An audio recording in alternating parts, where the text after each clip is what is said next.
Friends, ఆగండి ఆగండి. New year party plan చేసుకుంటున్నారా? ఒక్క నిమిషం ఆగండి. ఆ పార్టీలు ప్లాన్లు తర్వాత చేసుకుందాం. డిసెంబర్ 31న కేవలం క్యాలెండర్ మాత్రమే మారటం లేదండి, మీ ఆర్థిక భవిష్యత్తు కూడా మారబోతుంది.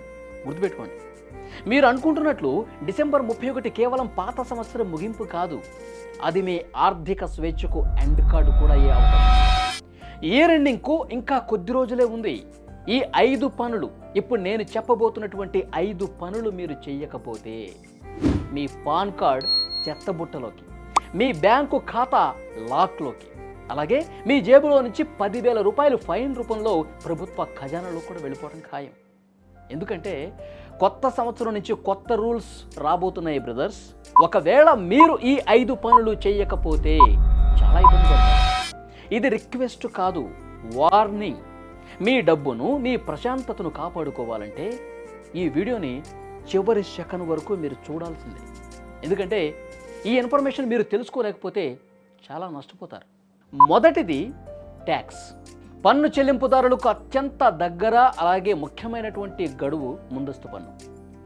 ఆదాయ పన్ను నిబంధనల ప్రకారం మీ అంచనా వేసిన పన్ను బాధ్యత టీడీఎస్ తగ్గించిన తర్వాత 10,000 దాటితే మీరు ముందస్తు పన్ను చెల్లించాల్సి ఉంటుంది.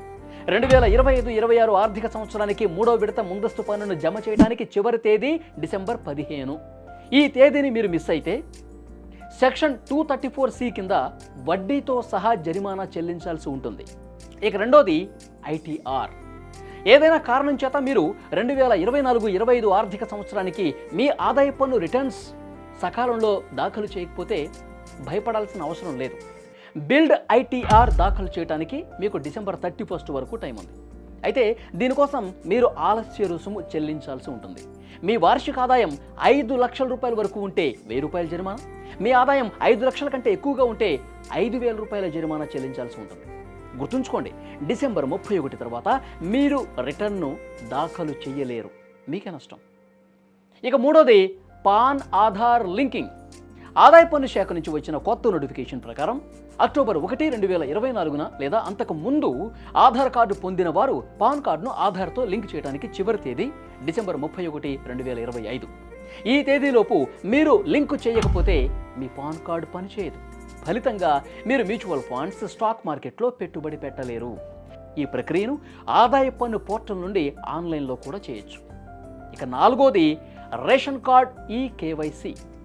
జాతీయ ఆహార భద్రతా చట్టం కింద ఆహార ధాన్యాలు పొందుతున్న లబ్ధిదారులకు ఈకేవైసీ చేయించే ప్రక్రియ ఉత్తరప్రదేశ్, బీహార్, రాజస్థాన్, గుజరాత్ సహా అనేక రాష్ట్రాల్లో జరుగుతోంది.